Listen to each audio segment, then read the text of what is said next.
Bueno, muy buenos días a todos. Bienvenidos al podcast Leer para Viajar. Recuerden que me encuentran en YouTube como Deporte y Cultura JB y en Spotify como Leer para Viajar. Continuamos con el libro La isla misteriosa de Julio Verne, capítulo 2, parte 3. Esta parte se titula Intentan explorar toda la isla. A la mañana siguiente, 30 de octubre, todo estaba preparado para la exploración proyectada, urgente por los últimos sucesos. Las cosas habían tomado un giro de tal naturaleza que los colonos de la isla Lincoln podían sentirse más en actitud de socorrer que en la necesidad de ser socorridos.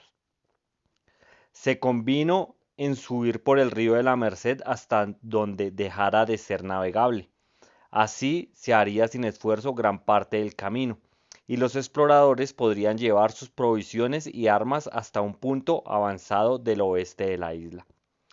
Pues había que pensar no solo en los objetos que los colonos llevaban consigo, sino también en los que la casualidad les deparase, y que debieran ser trasladados al Palacio de Granito. Si había habido un naufragio en la costa, como podía presumirse por todos los indicios, no dejaría de presentarse restos y despojos que serían buena presa.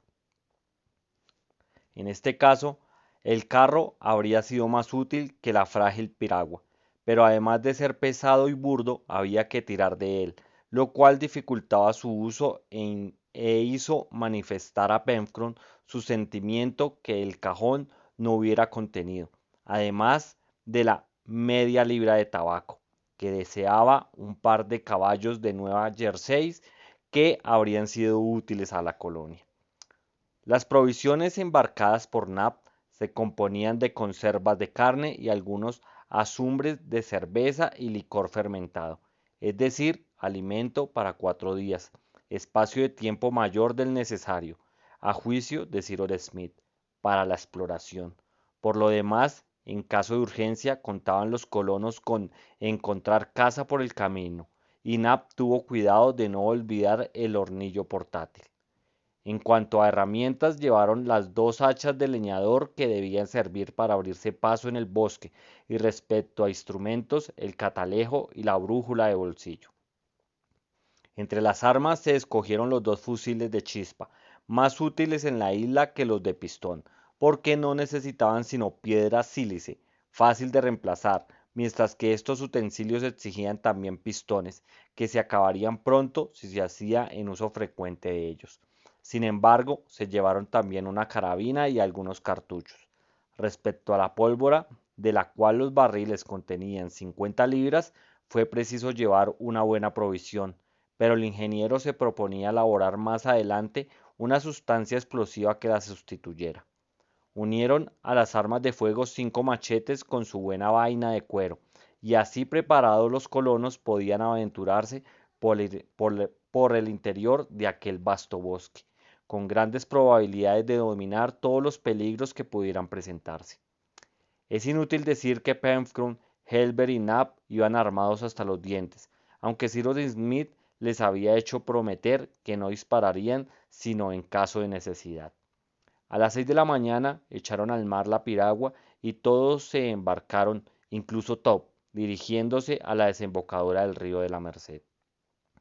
Hacía media hora que estaba subiendo la marea, por tanto los viajeros tenían algunas horas de navegación que convenía aprovechar, porque después del reflujo sería difícil la subida por el río. El flujo era ya fuerte, pues la luna debía entrar en su lleno a los 3 días, y la piragua, con solo el cuidado de mantenerla en la corriente, bogó con rapidez entre las dos altas orillas, sin que hubiese necesidad de acrecentar su marcha con los remos.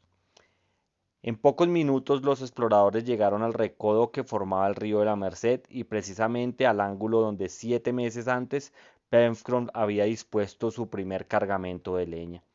Después de formar aquel ángulo bastante agudo, el río descubrieron una curva. Se dirigían hacia el sudeste, dilatándose su cuerpo a la sombra de grandes coníferas, siempre verdes.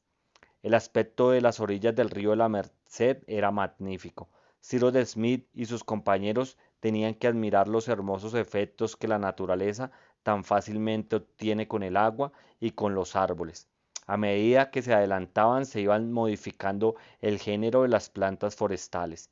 A la izquierda de la corriente del río lucían magníficas ulmaceas, esos preciosos álamos, tan buscados por los constructores y que tienen la propiedad de conservar largo tiempo en el agua.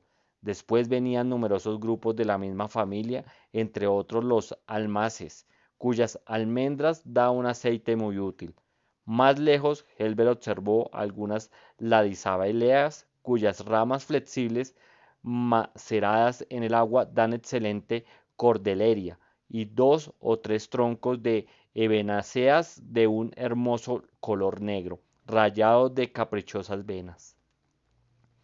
De cuando en cuando, en ciertos parajes donde el desembarco era fácil, la piragua se detenía y entonces Gedeon Spilett, Helber y Penfron, armados de fusiles y precedidos de Top, hacían una batida por la orilla. Sin cortar la caza, podía encontrarse también algunas plantas útiles, que no debía despreciarse, y el joven naturista se encontró en este punto servido a pedir de boca, porque descubrió una especie de espinacas silvestres de la familia de las quenopodeas, y muchos ejemplares de crucíferas de género col, que sin duda serían fácil civilizar mediante el trasplante. Eran berros rábanos, más o menos silvestres, y en fin, unos tallos ramosos y ligeramente velludos y de 1 metro de altura que producía granos parduzcos. ¿Sabes tú qué planta es esa?, preguntó Helber al marino. ¡Tabaco!, gritó Pencroff, que evidentemente no había visto su planta predilecta más que en el agujero de su pipa. No, Pencroff, dijo Harbert, no es tabaco, es mostaza. Bien por la mostaza, repuso el marinero. Si se presenta una planta de tabaco, no la desprecies. Ya la encontraremos algún día, dijo Gedeon Spilett.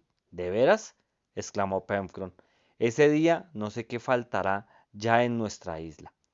Aquellas diversas plantas, arrancadas cuidadosamente con raíces, fueron trasladadas a la piragua, donde permanecía aún Cyrus Smith absorto en sus reflexiones.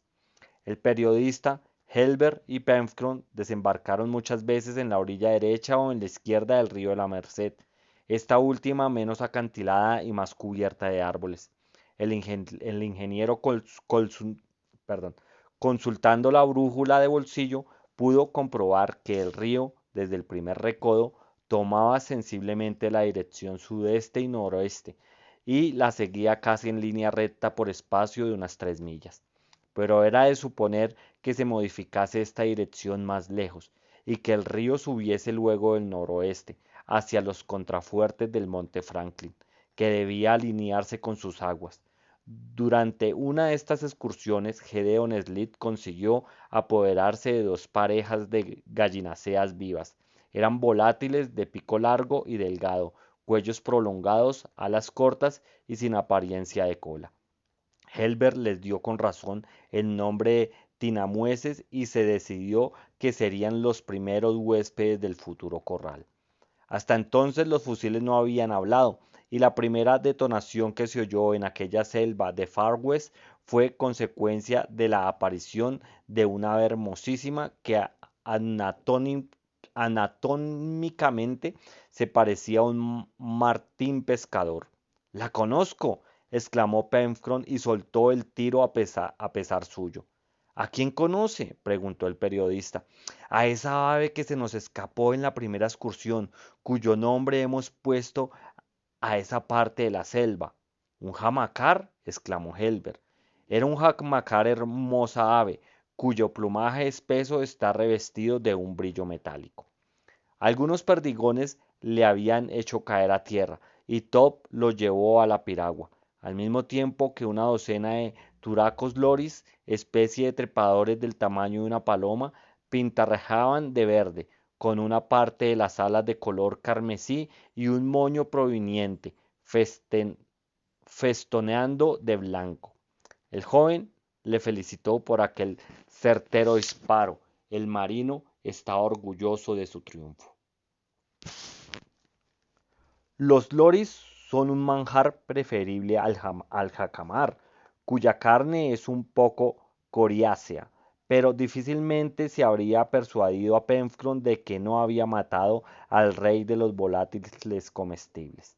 Eran las 10 de la mañana, cuando la piragua llegó a un segundo recodo del Merced. A unos 5 minutos de su desembocadura se pararon a almorzar y la detención se prolongó por espacio de media hora al abrigo de grandes y hermosos árboles. El río contaba en aquel paraje de 60 a 70 pies de anchura y de 5 a 6 de profundidad. El ingeniero había observado que muchos afluentes aumentaban el caudal de sus aguas, pero eran simples riachuelos no navegables. En cuanto al bosque, tanto bajo el nombre del bosque del Jamacar como el de selva de Far West se extendía más allá del alcance de la vista.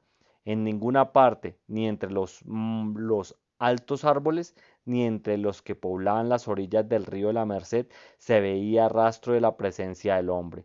Los exploradores no pudieron hallar ni una huella sospechosa, y era evidente que ni el hacha del leñador había tocado nunca aquellos árboles, ni el machete del cazador había cortado bejucos tendidos de un tronco a otro en medio de la espesa maleza y de las altas hierbas. Si algunos náufragos habían tomado tierra en la isla, debían de hallarse todavía en el litoral y no se debían buscar bajo aquella densa bóveda de follaje. El ingeniero manifestó cierta impaciencia por llegar a la costa occidental de la isla Lincoln, distante, según su cálculo, unas 5 millas. Continuó la navegación y aunque el río por el curso que entonces llevaba parecía dirigirse no hacia el litoral, sino hacia el monte Franklin, se convino en no dejar la piragua mientras hubiese bajo la quilla bastante agua para mantenerla a flote. Así se ganaba tiempo y se ahorraba trabajo porque de otro modo habría sido preciso abrirse camino con las hachas a través de la espesura. Pronto el flujo cesó completamente, ya porque la marea bajase en efecto debía estar bajando a aquella hora, ya porque no se hiciese sentir a tal distancia de la desembocadura del río de la Merced, fue preciso armar los remos. Nat y Helbert se pusieron en su banco, Pencroff empuñó la espadilla y así continuaron subiendo por el río. Parecía que el bosque se aclaraba un poco hacia el Far West. Los árboles eran menos espesos y a veces aparecían aislados, pero precisamente por hallarse más espaciados gozaban más libremente del aire puro que circulaba alrededor y ganaban mucho en magnificencia. Qué espléndidos ejemplares de la flora de aquella latitud. Seguramente que su aspecto solo habría bastado a un botánico para determinar sin vacilación el paralelo que la isla Lincoln atravesaba. ¡Eucaliptos! Exclamó Helbert. Esos soberbios vegetales, últimos gigantes de la zona extratropical, eran congéneres de los eucaliptos de Australia y de Nueva Zelanda, país ambos situados en la misma latitud que la isla Lincoln. Algunos tenían hasta 200 pies de elevación, su tronco medía 20 pies de circunferencia en la base y su corteza surcaba por una red de resinas perfumadas. Llegaba a tener hasta 5 pulgadas de espesor. Nada más maravilloso ni tampoco más singular que aquellos enormes ejemplares de la familia de los mirtáceas, cuyo follaje, presentándose de perfil a la luz, dejaba penetrar hasta el suelo los rayos del sol.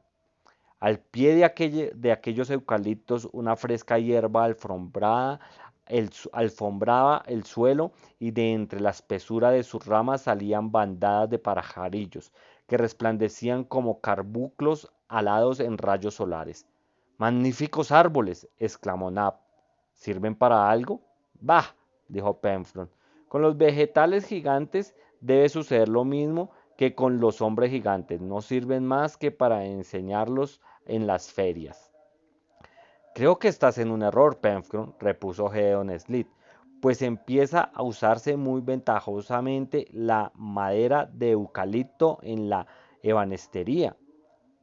Y yo añadiré, dijo Helbert, que esos eucaliptos pertenecen a una familia que cuentan muchos miembros útiles, el guayabo que produce las guayabas, el árbol de clavo que da clavos de la especie el granado, la Eugenia cauliflora, cuyos frutos sirven para hacer un vino regular, el mirto Woodney, que contiene un excelente licor alcohólico, el mirto caristlo, cuya corteza constituye una canela estimada, la Eugenia pimienta, de donde procede la pimienta de Jamaica, el mirto común, cuyas bayas pueden reemplazar a este producto, el eucalipto robusto, que produce una especie de maná excelente, el Eucalyptus genius, cuya savia se transforma en cerveza por la fermentación, y en fin, todos estos árboles conocidos bajo el nombre de árboles de vida o palo de hierro,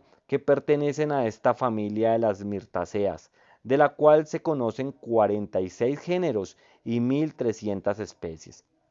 Los colonos dejaban decir al joven sin interrumpirle mientras recitaba su lección de botánica. Cyrus Smith le escuchaba sonriendo y Penfron con una sensación de orgullo. Muy bien, Helbert, dijo Penfron, pero apostaría a que esos ejemplares útiles que acabas de citar no son árboles gigantescos como estos. Pues no lo son, Penfron, lo cual viene en apoyo de lo que yo he dicho, añadió el marino, a saber que los gigantes no sirven para nada. Se equivoca, Penfron, intervino el ingeniero. Precisamente estos gigantescos eucaliptos que nos dan sombra son muy útiles para una cosa. ¿Para qué? Para sanear el país donde crecen. ¿Sabe usted cómo se les llama en Australia y Nueva Zelanda? No, señor Ciro. Les llaman árboles de la fiebre. ¿Por, ¿Porque la ocasionan? No, porque la impiden. Bien, dijo el corresponsal, voy a anotar eso. Anótelo, querido Slid, porque parece demostrado que la presencia de los eucaliptos basta para neutralizar los miasmas palúdicos. Se han hecho ensayos de este preservativo natural en ciertas regiones del mediodía de Europa y del norte de África, cuyo suelo era muy malsano, y por ese medio se ha ido mejorando poco a poco el estado sanitario de sus habitantes. En las comarcas cubiertas de bosques de esas mirtáceas no hay fiebres intermitentes. Este es un hecho que está fuera de duda y que pone a los colonos en la isla Lincoln en circunstancias favorables. ¡Ah, qué isla! ¡Qué isla tan bendita! Exclamó Penfron. Cuando les digo que no le falta nada, excepto... Ya vendrá, Penfron, ya lo encontraremos, interrumpió el ingeniero. Pero continuemos nuestra navegación hasta donde pueda llevarnos la piragua. La exploración continuó durante 2 millas por lo menos, atravesando un paraje cubierto de eucaliptos, árbol que dominaba en todos los bosques de aquella isla. El espacio que cubría se extendía hasta perderse de vista a los 2 lados del río de la Merced, cuyo lecho, bastante sinuoso, se abría entre las dos altas orillas del verdor, y a estrechos velaces obstruidos por alta hierba y hasta rocas agudas que hacían penosa la navegación y dificultad la acción de los remos hasta el punto de tener a Penfron que valerse de un palo para impeler la canoa. Se conocía que el fondo iba subiendo poco a poco y que no estaba lejos el momento en que la canoa tuviera que detenerse por falta de agua. El sol declinaba al horizonte y proyectaba sobre el suelo la sombra desmesurada de los árboles. Cyrus Smith, viendo que sería imposible llegar de día a la costa occidental de la isla, resolvió acampar en el sitio mismo en que la embarcación por falta de agua se encontrase forzosamente detenida.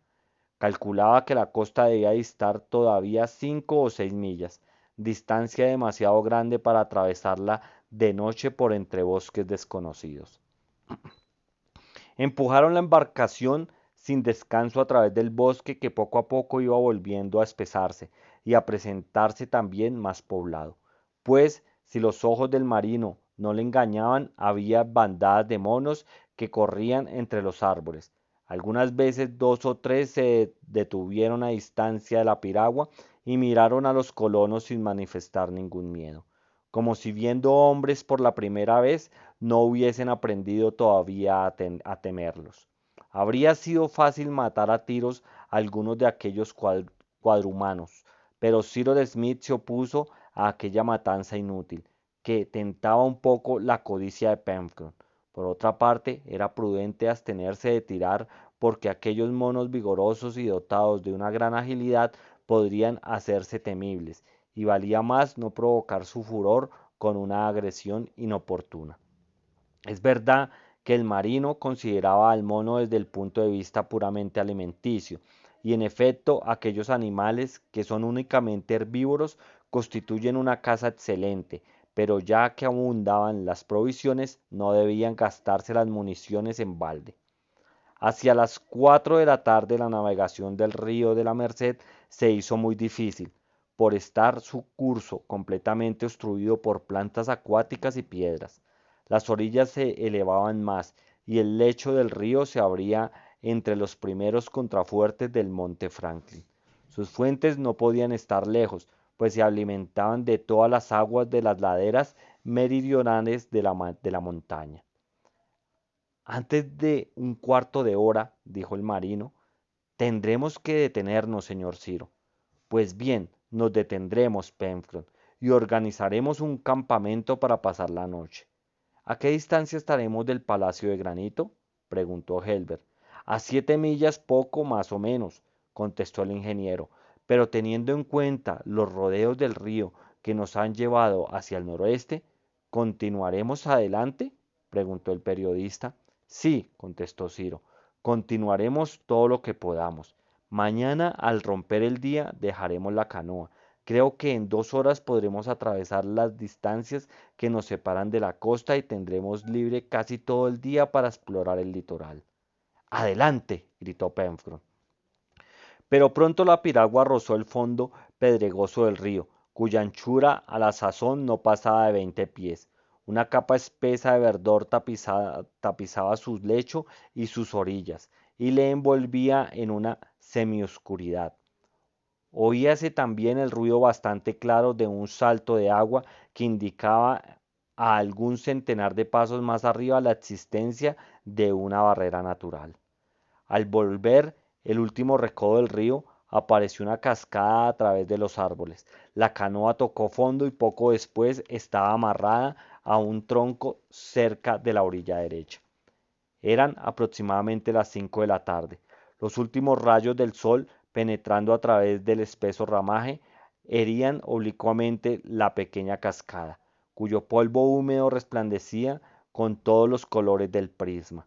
Más allá, el lecho del río de la Merced desaparecería bajo la espesura, donde se alimentaba con algún oculto manantial. Los diversos riachuelos, sus afluentes, le transformaban más abajo en un verdadero río, pero a aquella altura era un arroyo límpido y nada profundo. Se levantó el campamento en aquel mismo sitio, que era delicioso. Los colonos desembarcaron y encendieron lumbre al abrigo de un grupo de grandes almeses, entre cuyas ramas Cyrus Smith y sus camaradas hubieron podido, en caso de necesidad, encontrar asilo aquella noche. La cena se despachó pronto, porque el apetito era grande y a cada cual deseaba dormir. Pero habiendo oído, al caer la noche, algunos rugidos sospechosos, fue preciso mantener viva la llama de la hoguera toda la noche para que protegiese el sueño de los colonos.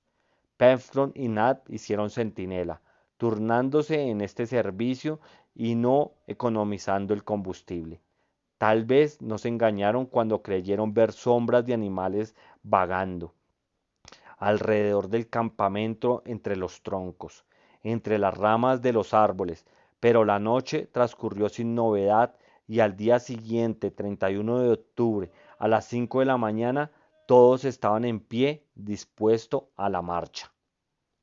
Bueno amigos, hasta aquí la parte 3 del capítulo 2. Muchas gracias por escucharme.